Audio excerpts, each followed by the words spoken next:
Hi friends, welcome back to my channel. ഇന്നത്തെ video എന്ന് പറഞ്ഞാൽ അതും ഷിയാസ് കരീമിനെ കുറിച്ചുള്ളതാണ്. അല്ലെ പിന്നെ നമ്മൾ എന്താണ് എപ്പോഴും കഴിഞ്ഞ ആഴ്ചയൊക്കെ മാരാരായിരുന്നു. അത് കഴിഞ്ഞ് പിന്നെ ഇടയ്ക്ക് മാരാറുടെ വിഷയം കത്തിക്കയറി നിൽക്കുമ്പോഴാണ് ഫിറോസിന്റെ വിഷയം വരുന്നത്. അതങ്ങോട്ട് ഒരുമാതിരി കഴിഞ്ഞപ്പോഴാണ് ഇപ്പോൾ ഷിയാസ് കരീമിന്റെ വിഷയം വരുന്നത്. ഇപ്പൊ ഇതെല്ലാം കഴിഞ്ഞ് വീണ്ടും രേണുസുതി ഒരു 2-3 ദിവസത്തിന് ലീവ് കിട്ടിയായിരുന്നു. പിന്നെ ഇപ്പൊ വീണ്ടും രേണുസുതിയായി. ഏതായാലും ഞാൻ രേണുസുതി എടുക്കുന്നില്ല, പൊതുവെ ഞാൻ കഴിയാതെ എടുക്കാറില്ല. ഇപ്പൊ ഏതാണ്ട് കിച്ചു വീട്ടിൽ പോയത് മനോരമ വരെ എടുത്തിട്ടുണ്ടെന്നാണ് എനിക്ക് തോന്നുന്നത്, കിച്ചു അവരുടെ വീട്ടിൽ പോയത്.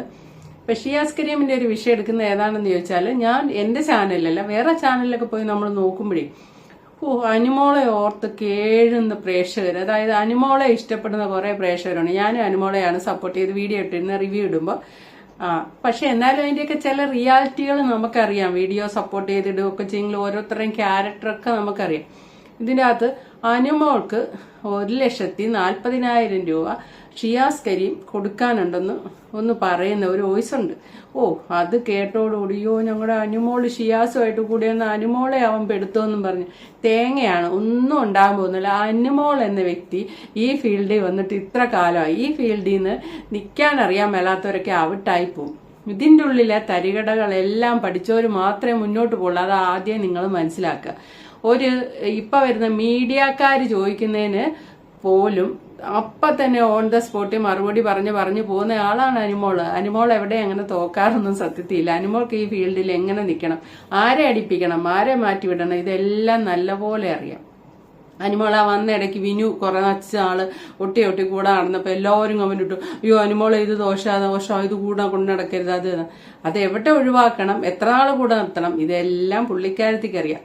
ബിഗ് ബോസിൽ പോയി അവിടെ എങ്ങനെ നിന്നാലാണ് ഗെയിം ആകുക എന്നുള്ളതും അറിയാം. അതുകൊണ്ട് ആരും ഒന്നും പഠിപ്പിച്ചു കൊടുക്കേണ്ട ഒരു ആവശ്യം അനുമോളെ സംബന്ധിച്ചുണ്ടെന്ന് എനിക്ക് തോന്നുന്നില്ല. എവിടെ നോക്കിയാലും അത് നിങ്ങൾക്ക് വാച്ച് ചെയ്താൽ മനസ്സിലാവും. പുറമേ നമ്മൾ നോക്കുമ്പോൾ ഈ മുഴുവൻ നേരം, അത് എനിക്ക് കമന്റ് ഇട്ടിട്ടുണ്ട് ആൾക്കാർ, ഈ മുഴുവൻ നേരം ഇങ്ങനെ കരഞ്ഞുകൊണ്ടിരിക്കുന്ന പെൺകുട്ടികൾ ഒരു കട്ട്സുള്ള പെൺകുട്ടികളല്ല, അല്ലെ ഒരു തന്റെ ഇടമില്ല, അല്ലെ അവരെ കൊണ്ടൊന്നിനും കൊള്ളില്ല, ഇങ്ങനത്തെ ഒരു വിചാരം പണ്ടേ എനിക്കും ഉണ്ടായിരുന്നു. പക്ഷെ അങ്ങനെ അല്ല എന്ന് എനിക്ക് കമന്റിലൂടെ തിരുത്തി തന്നവരുണ്ട്. ആ കരച്ചിലോട് കഴിയുമ്പോൾ അവർക്ക് ഒന്നുകൂടെ നല്ല ധൈര്യവും എല്ലാം വന്ന് അവര് പ്രതിരോധിക്കാനും എന്തിനുള്ള മിടുക്കികളായി തീരുക എന്നാ പറഞ്ഞത്. അതാണ് ഞാനും ഇപ്പൊ വിശ്വസിക്കുന്നത്. അപ്പൊ അങ്ങനെ നോക്കുമ്പോൾ അനുമോള് മുഴുവൻ നേരം കരഞ്ഞ് മുഴുവൻ നേരം എനർജി ഉണ്ടാക്കിക്കൊണ്ടിരിക്കുന്ന വ്യക്തിയാണ്. മുഴുവൻ നേരം കരച്ചിലല്ലായിരുന്നു. ഏതായാലും ആ 1,50,000 വോയിസ് ആദ്യം കേട്ടു തുടങ്ങി. 10,00,000 രൂപ എനിക്ക് അക്കൗണ്ടിൽ വേണ്ട, കൈ തന്നാൽ മതി. കാര്യം അക്കൗണ്ടിൽ വെച്ച് കഴിഞ്ഞാൽ നമുക്ക് ഇൻകം ടാക്സ് ഇഷ്യൂസ് എനിക്ക് വരും. അപ്പോൾ നീ എനിക്കത് പൈസയായിട്ട് വാങ്ങിച്ചു കയ്യിൽ വെച്ചാൽ മതി, അതാണ് നല്ലത്. അക്കൗണ്ടിലേക്ക് ഉണ്ടാവും. അല്ലെങ്കിൽ തന്നെ ഈ 2 വർഷമായിട്ട് ഇൻകം ടാക്സ് അടച്ചിട്ടില്ല, അത് അടയ്ക്കണം. ജിമ്മോട് കഴിയുമ്പോൾ അത് അടയ്ക്കണം, അല്ലെങ്കിൽ ചിലപ്പോൾ എനിക്ക് പണി കിട്ടും. അത് കുറച്ച് കടമൊക്കെ വന്നുകൊണ്ടാ. അനുമോൾക്കൊരു 1,40,000 കൊടുക്കാനുണ്ട്. ഓക്കെ, എന്തായാലും അയക്കേ 10 ഒരുമിച്ച് കിട്ടുകയാണെങ്കിൽ നമുക്ക് പരിപാടികൾ പെട്ടെന്ന് ഇവിടെ തുടങ്ങും. അതാണ് ഞാൻ പറഞ്ഞത്. അങ്ങനെ 2 വന്നു കഴിഞ്ഞാൽ പരിപാടി ഈസി ആയിരിക്കും. ഇൻഷാ അല്ലാ.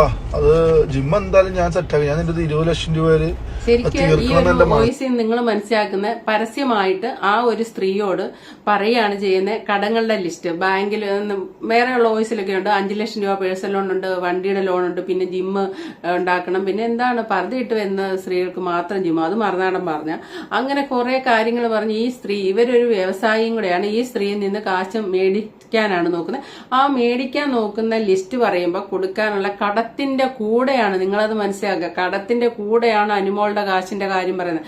അതും അനുമോൾക്ക് കൊടുക്കണം, കൊടുത്തിരിക്കും, അതിനുവേണ്ടി പറയുന്നതാണത്, അല്ലാതെ അനുമോളെ പറ്റിച്ചിട്ടില്ല. പിന്നെ രണ്ടാമത് മനസ്സിലാകുക, അനുമോളാണേലും ലക്ഷ്മി നക്ഷത്രയാണേലും മറ്റുള്ള ആർട്ടിസ്റ്റുകൾ ആരാണേലും ഷിയാസ് കരീമിന്റെ സഹപ്രവർത്തകരാണ്. അവരുടെ അടുത്തൊക്കെ ഷിയാസ് നല്ല ഡീസന്റ് ആയിട്ടാണ് നിൽക്കുന്നത്. അതും മനസ്സിലാക്കുക. ഇങ്ങോട്ട് പെരുമാറുന്ന പോലെയാണ് അങ്ങോട്ട് പെരുമാറുന്നത്. അതല്ലാതെ ഇന്നലെ കമന്റ് കണ്ട് അയ്യോ അനുമോൾ അവന്റെ കൂടെ നടക്കില്ലേ, അവന് സ്വന്തം പെങ്ങളെ പോലും നോക്കാറില്ല, മൊത്തം കാമക്കണ്ണ അവനെന്ന്, അങ്ങനെയൊന്നുമില്ല. അനുമോളെ ഓരോ ഇനാഗ്രേഷനും ഷിയാസ് കരീം കൊണ്ടു നടക്കുന്ന കണ്ടിട്ട് എനിക്ക് തോന്നിയത് ഈ പരുന്ത് റാഞ്ചാൻ വരുന്ന കോഴിക്കുഞ്ഞിനെ തള്ളക്കോഴി കൊണ്ടു നടക്കുകയല്ലേ, പൊതിഞ്ഞു പിടിച്ച് ആരും തൊടാതെ, ആ രീതിക്കാണ് കൊണ്ടുപോയിക്കൊണ്ടിരിക്കുന്നത്. അത് ഇപ്പൊ തന്നെ പ്ലാച്ചി എന്ന് പറയുന്ന ലോകത്ത് ആര് തൊട്ടാലും അവരെ കൊല്ലാൻ ചെല്ലുന്ന അനുമോള് ഷിയാസ് കരീം ബീബി ചെന്നിട്ട് അത് ഒറ്റയേറായിരുന്നു. അനുമോൾ എന്ത് ചെയ്തു, ഒന്ന് പൊട്ടിക്കരഞ്ഞു. അതിന്റെ അപ്പുറം ഒന്നും ചെയ്യില്ല. അപ്പൊ ആ കുട്ടിക്ക് അറിയാം അവിടെ ഷിയാസ് എന്തെങ്കിലും ചെയ്തിട്ടുണ്ടെങ്കിൽ അത് അനുമോൾക്ക് വേണ്ടിയായിരിക്കുമെന്ന്. നമുക്കതറിയില്ലെന്നേ ഉള്ളൂ, അനുമോൾക്കതറിയാം. അത് പോയതിന്റെ ഒരു സങ്കടം ഉണ്ടെങ്കിലും അതെന്തെങ്കിലും ചെയ്തിട്ടുണ്ടെങ്കിൽ അതിനു വേണ്ടി നല്ലതിന് വേണ്ടിയാണ്. അത് അവര് തമ്മിലുള്ള റിലേഷൻ അങ്ങനെയാണ്. ഇനി സഹോദരങ്ങളായിട്ടാകാം, അല്ലെ ഫ്രണ്ട്സ് ആവാം, എങ്ങനെയാണ്. പിന്നെ മറിച്ച് ഇപ്രവശത്ത് നോക്കുവാണെങ്കിൽ ഷിയാസ് കരീം 60 വയസ്സുള്ള ഒരു ഉമ്മയുടെ പ്രായമുള്ള സ്ത്രീയാണ് തലേദിവസം ഇൻസ്റ്റാഗ്രാമിൽ ഇട്ട് അതെടുത്ത് ഞാൻ ഇട്ടിട്ടുണ്ട്. എന്നിട്ട് ഞാൻ എന്റെ കണ്ണിലൂടെ കാണുക എന്ന് പറഞ്ഞാൽ അതുകൊണ്ട് ഞാൻ ഷിയാസിനെ സപ്പോർട്ട് ചെയ്ത് വീഡിയോ ഇട്ട്. കാരണം എന്താണെന്ന് ചോദിച്ചാൽ 60 വയസ്സുള്ള ഒരു ഉമ്മയുടെ പ്രായമുള്ള ഒരാളോടൊന്നും മോശമായിട്ട് പോവില്ല. ഷിയാസിന്റെ പ്രായം വെച്ച് അങ്ങനെ ചെയ്യും, നമ്മുടെ ഒരു രീതിയല്ലേ, സംസ്കാരമല്ലേ നമ്മൾ ഓർക്കുന്നത്, പോവില്ല എന്നുള്ള വിചാരത്തിലാണ് ഞാൻ ഷിയാസിനെ അന്ന് സപ്പോർട്ട് ചെയ്തത്. അത് കഴിഞ്ഞ് വോയിസ് വന്നപ്പോൾ നമുക്ക് തനി വൃത്തിയായിട്ട വോയിസ് വരെ ഞാൻ അതുകൊണ്ടാണ് എന്റെ ചാനലിൽ ഇട്ടത്. ഞാൻ തലേദിവസം സപ്പോർട്ട് ചെയ്ത ഒരാള് പിറ്റേ ദിവസം ഒരു വോയിസ് കർമ്മ ന്യൂസിൽ വന്ന് പറയുന്നുണ്ട്. ശരിക്കും പറഞ്ഞാൽ ഞാൻ തന്നെ അങ്ങ് ഞെട്ടിപ്പോയി. അതാണ് ഞാൻ ആ വൃത്തിയേട്ട ഭാഗമാണെങ്കിൽ എടുത്തിടാനുണ്ടായ കാര്യം. എനിക്ക് തന്നെ ഒരു അയ്യോ എന്തൊരു കഷ്ടമായിപ്പോയി. അപ്പൊ ഇതിന്റെ അകത്ത് കമന്റ് ഉണ്ട്, ചേച്ചി ഇനി കാള പറ്റുന്ന കേൾക്കുമ്പോൾ കയറെടുക്കരുത്, കേൾക്കുന്നപടി വീഡിയോ ചെയ്യരുത്. കേൾക്കുന്നപടി വീഡിയോ ചെയ്ത ബൈജൂസ് ബ്ലോഗോ ആ അങ്ങേരൊക്കെ ഷിയാസിന്റെ ഫ്രണ്ടാണ്.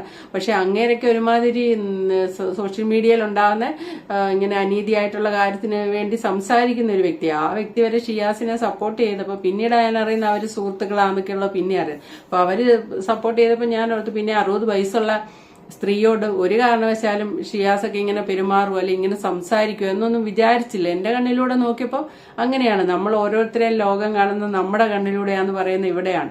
അങ്ങനെയായപ്പോൾ നമ്മുടെ സംസ്കാരം അനുസരിച്ച് ഉമ്മയുടെ പ്രായമുള്ളവരെ ഉമ്മയായിട്ട് കാണും, അല്ലെ ഉപ്പയുടെ പ്രായമുള്ളവരെ അങ്ങനെ കാണും. അവരോട് ചെന്ന് സെക്സ് പറയാനും അത് ഇതും പറയാനും നമ്മളെ കൊണ്ട് സാധിക്കില്ല. അതുകൊണ്ട് ഷിയാസും ചെയ്യില്ലെന്ന് കരുതിയാണ് ഞാൻ സപ്പോർട്ട് ചെയ്തത്. പിറ്റേ ദിവസം ആ വോയിസ് വന്നപ്പോൾ അത് ചെയ്യും എന്ന് മനസ്സിലായി. പിന്നെ ഏതായാലും ഞാൻ പറഞ്ഞു വന്നത് എന്താണെന്ന് ചോദിച്ചാൽ, ഷിയാസ് എന്ന വ്യക്തി അവന്റെ സഹപ്രവർത്തകരോട്, അയാളുടെ സഹപ്രവർത്തകരോട് അവരെങ്ങനെ ഇങ്ങോട്ട് നിൽക്കുന്നു അങ്ങനെയാണ് അങ്ങോട്ട് നിൽക്കുക.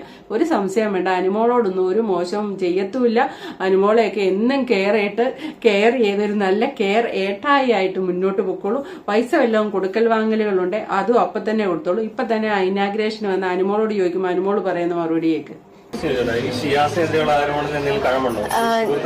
ഞാനിപ്പോ വന്നിരിക്കുന്നത് ഒരു ഇനാഗ്രേഷനല്ലേ, എനിക്ക് അതിനെപ്പറ്റി സംസാരിക്കാൻ താല്പര്യമില്ല. ഒരു ഇനാഗ്രേഷൻ വരുമ്പോ നമ്മള് അവിടുത്തെ കാര്യങ്ങളല്ലേ സംസാരിക്കാം ആണ്. അപ്പൊ മറുപടി കേട്ടല്ലോ. താമര വിരിയോ എന്നൊക്കെ ചോദിച്ചപ്പോൾ നല്ല ചടുലമായിട്ട് മറുപടി പറഞ്ഞു പോയ പുള്ളിക്കാരിയാണ്. ഇത് ചോദിച്ചപ്പോൾ കിടന്ന് മറുപടി പറയുന്ന കേട്ടോ. ഞാൻ ഇനാഗ്രേഷൻ വന്ന അതേപ്പറ്റി ചോദിച്ചോളാന്ന് പറഞ്ഞ അതിന്റെ അർത്ഥം എന്താ നിങ്ങൾ മനസ്സിലാക്കുന്നത്? ഷിയാസ് കരീം എന്ന വ്യക്തിയെ പറ്റി ഒന്നും സംസാരിക്കാൻ പോകുന്ന വെച്ചാൽ അവര് നല്ല സുഹൃത്തുക്കൾ തന്നെയാണ്. ലക്ഷ്മി നക്ഷത്രയാണെങ്കിലും കഴിഞ്ഞ ദിവസം അങ്ങനെയാണ്. നിങ്ങളൊക്കെ പറയുന്നത് ഞങ്ങൾക്കും അറിയത്തുള്ളൂ എന്ന് പറഞ്ഞ് ഒഴിവാക്കി. അതല്ലാതെ ഒരു കാര്യം കാശ് തരാനുണ്ടെന്നോ ഒന്നും പറഞ്ഞിട്ടില്ല. എനിക്ക് പൈസ തരാണ്ട് എന്നോട് കടം മേടിച്ചത് ഒന്നും പറഞ്ഞിട്ടില്ല, ഒറ്റ കൊടുത്തിട്ടില്ല എന്ന് മനസ്സിലാക്കണം. അതിന്റെ അർത്ഥം അവര് നല്ല ബന്ധമാണ്, അവർക്ക് അത്രയും വിശ്വാസമുണ്ട്. പിന്നെ ഷിയാസ് കരീം ഇപ്പുറത്തെ സൈഡിൽ ഒരു സ്ത്രീയുടെ കയ്യിൽ നിന്ന് പൈസ മേടിച്ചു, അല്ലെ അവരെ ചൂഷണം ചെയ്തു, അല്ലെ അവരെ ചതിച്ചു എന്നൊക്കെ പറഞ്ഞ് എല്ലാവരോടും ചെയ്യണമെന്നില്ല.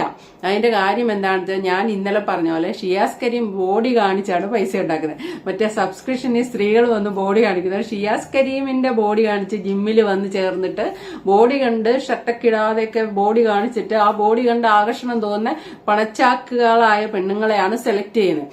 അതൊരിക്കലും പ്രായം ഒന്നും നോക്കുന്നില്ല. ഇന്നലെ നമ്മൾ കേട്ടു ഉമ്മയുടെ പ്രായമുള്ള ആൾക്കാരോട് എടിയെന്ന് വിളിച്ചും നീയെന്ന് വിളിച്ചും മരണം വരെ കൂടെ ഉണ്ടാവുമെന്ന് വിളിച്ചും ലവ് കൊടുക്കുന്ന കാര്യമൊക്കെ നമ്മൾ കേട്ടതാണ്. എന്തൊക്കെ വൃത്തിയേട് വരെ സംസാരിച്ചത്. അപ്പം ഞാൻ പറഞ്ഞു അപ്പുറത്ത് നിൽക്കുന്ന സ്ത്രീയുടെ സൗണ്ട് നമ്മുടെ നിയമം അനുസരിച്ച് കേൾപ്പിക്കാൻ പറ്റില്ലെങ്കിലും അപ്പുറത്ത് നിൽക്കുന്ന സ്ത്രീയോട് ഇത്ര സ്വാതന്ത്ര്യത്തില് ഷിയാസിന് സംസാരിക്കാൻ പറ്റണേ അവർ ഇങ്ങോട്ട് ആ സ്വാതന്ത്ര്യം കൊടുത്തിട്ടുണ്ട്. അതും നിങ്ങൾ മനസ്സിലാക്കുക.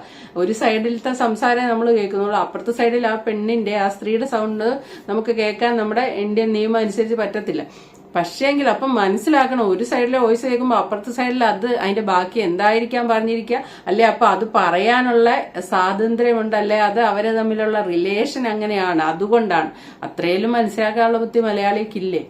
അപ്പൊ എന്തോ ചിന്തിച്ച് മനസ്സിലാക്കാം. ഷിയാസ് എന്ന വ്യക്തിയെ ഇങ്ങോട്ട് ആകർഷിച്ചു വരുന്ന സ്ത്രീകളെ മാക്സിമം കുടിക്കാനല്ല ഊറ്റിയെടുക്കുക എന്നുള്ള ഒരു രീതിയെ ചെയ്യുന്നുള്ളൂ. അല്ലാതെ ഒരാളെ സഹപ്രവർത്തകരിലുള്ള ഒരാളുടെ ഒരു ബുദ്ധിമുട്ടും വരുന്നില്ല. പിന്നെ ഇപ്പൊ ഫിറോസ് ഖാന്റെ ഒരു ഇന്റർവ്യൂ വന്നിട്ടുണ്ട്. ഫിറോസ് ഖാൻ ഈ ഷിയാസ് കരീം പേര് പോകാതിരിക്കാൻ മാക്സിമം നോക്കുക. അതായത് ഇത്രയും തരിയുടെയൊക്കെ ചെയ്യുന്നുണ്ടെങ്കിലും പുള്ളിക്കാരന്റെ പേര് പോകരുതെന്നുണ്ട്.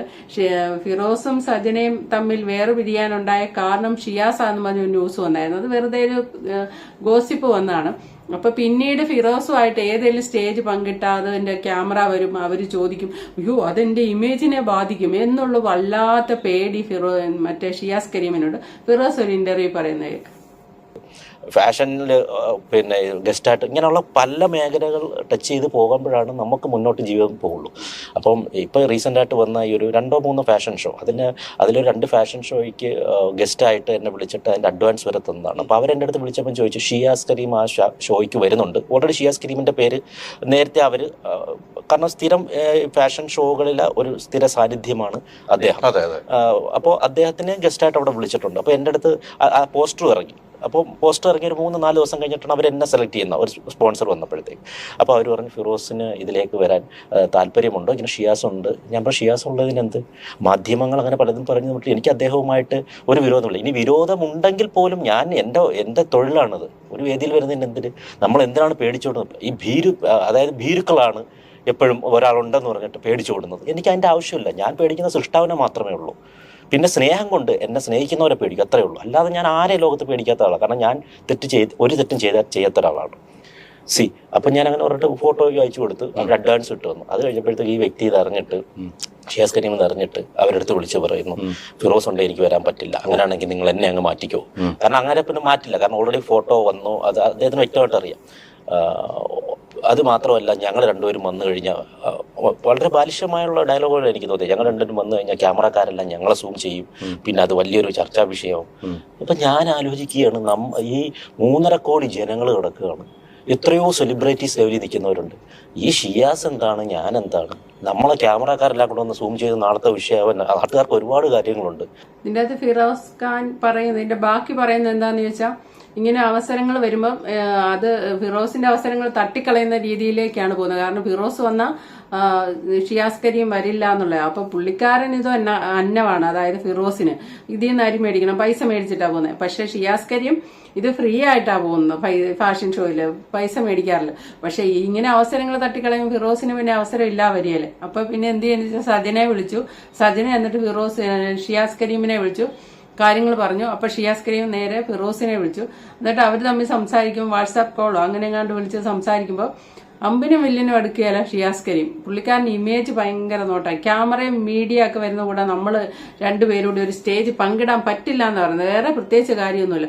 അപ്പൊ അത് ശരിയാവില്ലല്ലോ എന്നുള്ള രീതിയിൽ ഫിറോസ് പറഞ്ഞപ്പോ, ഗുണ്ടായിസാണ്, എന്നാൽ ഇടിച്ചു തീർക്കാം എന്നുള്ള രീതിക്കാണ് നിൽക്കുന്നത്. അല്ലാതെ അതിന്റെ സില്ലി കാര്യമാണ്, ഫേസ് ചെയ്യാനുള്ള എന്തോ ഒരു ബുദ്ധിമുട്ട്. അതിൻ്റെ അകത്ത് ഷിയാസ് കരീമിന് ഒരു തെറ്റുമില്ല. കാരണം സജന ഫിറോസ് വേർപെട്ടതിന്റെ കാര്യം റസൂൽ പൂക്കുട്ടിയാന്ന് നമുക്ക് ഇപ്പൊ അറിയാം. അതുകൊണ്ട് അന്നേ അവർക്കറിയാം, സജനയ്ക്കും ഫിറോസിനും അറിയാം ഈ ഷിയാസ് കരീമിന് ഇതിന്റെ അകത്തൊരു ഇതുമില്ലെന്ന്. പക്ഷെ എന്തോ മീഡിയക്കാര് ഉണ്ടാക്കിക്കൊണ്ട് വന്ന ഒരു ഗോസിപ്പായിരുന്നു അത്. അപ്പൊ ആ ഗോസിപ്പ് മീഡിയക്കാർക്ക് അറിയാവുന്നതുകൊണ്ട് പിന്നീട് ഇവർ ഒരു സ്റ്റേജിലും പങ്കെടുക്കാൻ ഷിയാസ് കരീം സമ്മതിക്കില്ല. അങ്ങനെ വരുമ്പോൾ ഫിറോസിന്റെ അവസരങ്ങൾ തട്ടിക്കളയുന്ന ഒരു രീതിക്ക് ഇമേജ് അത്രയും നോക്കുന്നുണ്ട് സഹപ്രവർത്തകരുടെ ഇടയിൽ ഷിയാസ് കരീം. അത് നോക്കണം. പിന്നീട് അയാൾ പറ്റിക്കപ്പെടുന്ന സ്ത്രീകൾ എന്ന് പറഞ്ഞാൽ അയാളോട് ആകർഷണം തോന്നി അടുത്ത് വരുന്ന, അതിപ്പോ പ്രായമോ അതൊന്നും നോക്കുന്നില്ല. പക്ഷെ അതൊന്നും എല്ലാവർക്കും സാധിക്കുന്ന കാര്യമല്ല. ഉമ്മയുടെ പ്രായം ഉണ്ടെന്ന് ഇൻസ്റ്റാഗ്രാമില് സ്റ്റോറി ഇട്ട് എന്നിട്ട് അതിൻ്റെ അകത്തൊരു കാര്യം പറയുന്ന, ഞാൻ സ്ത്രീകളോട് ഇടപെടുന്നു, ഇപ്പോൾ വളരെ സൂക്ഷിച്ച് ഇടപെടും, ഓൾറെഡി ഒരു പരാതി നിപ്പുണ്ട്, അതുകൊണ്ട് ഞാൻ അത്ര സൂക്ഷിച്ചായിക്കുള്ളൂ, എന്റെ വൈഫാണ് ഇപ്പൊ പ്രസവിച്ച് കിടക്കുകയാണ്. പക്ഷെ ആ വോയിസിൽ നിങ്ങൾ കേട്ടോ, ഈ ദാരിദ്ര്യം പറഞ്ഞ് എന്റെ പൊന്നോ, മറ്റേ നമ്മുടെ യൂട്യൂബില് ഇതുപോലെ ദാരിദ്ര്യം പറഞ്ഞിട്ട് QR കോഡ് ഇട്ട് പൈസ നേടുന്ന കുറെ സ്ത്രീകളുണ്ട്. ഫ്രോഡുകളെന്ന് പറഞ്ഞ എഴുത്തി വെക്കണം, അതുപോലത്തെ ഫ്രോഡുകളാണ്. കരഞ്ഞു കൂവിയാണ് ഇടുന്നത്. അത് കണ്ടേച്ച് പെണ്ണുങ്ങൾ കാശ് അയച്ചു കൊടുക്കുന്നുണ്ട്. അതേപോലെ ഓവർ ദാരിദ്ര്യം പറയുന്ന ആളാണ് വോയിസ് കേട്ടിട്ട് ഷിയാസ് കരീം. അയ്യോ അവിടെ കട ഇവിടെ കട അങ്ങനെ കട ഇങ്ങനെ കട ഇതെല്ലാം. അതായത് അവസാനം പെണ്ണ് കെട്ടാനുള്ള മഹർന്നോ താലിക്കായിരിക്കാൻ പറയുന്നത്. എനിക്ക് ഇന്നലെ അത് മനസ്സിലായില്ല.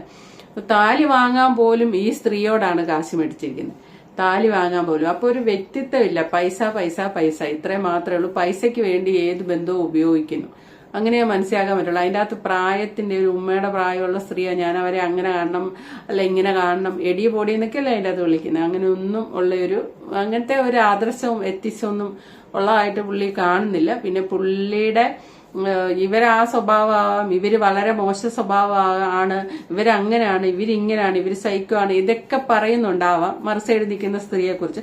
പക്ഷെ അങ്ങനെ പറയുമ്പോഴും ഷിയാസ് കരീമിൻ ചെയ്ത തെറ്റിനെ ലഘൂകരിച്ച് കാണാൻ നമുക്ക് സാധിക്കത്തേ ഇല്ല. അതൊരു എന്താണ് പറയേണ്ടത്, ഇപ്പോഴത്തെ ഒരു യുവജനങ്ങൾ, ഒരു യുവാവിന് നമ്മൾ കൊടുക്കുന്ന ഒരു ഇതില്ലേ, ആ ഒരു ഇത് കൊടുക്കാൻ ഷിയാസ് കരീമിന് കൊടുക്കാൻ നമുക്ക് സാധിക്കുന്നില്ല. എന്താന്ന് ചോദിച്ചാൽ ഈ കാശിന് വേണ്ടി ഏതറ്റം വരെയും എന്ത് വൃത്തികേടും ചെയ്യാന്നുള്ള ഒരു അവസ്ഥയിലേക്ക് നീങ്ങുന്ന ഒരു മനസ്സ്, അത് അത്ര ശരിയല്ല എന്ത് പറഞ്ഞാലും. അല്ലാതെ കേരേട്ടനൊക്കെയാണ് അനുമോളെയൊക്കെ ഉള്ളം കയ്യിലാണ് കൊണ്ടു നടക്കുന്നത്, അതൊക്കെ ഓക്കെ സമ്മതിച്ചു. അപ്പോൾ okay, thank you for watching. അടുത്ത വീഡിയോ കാണാം.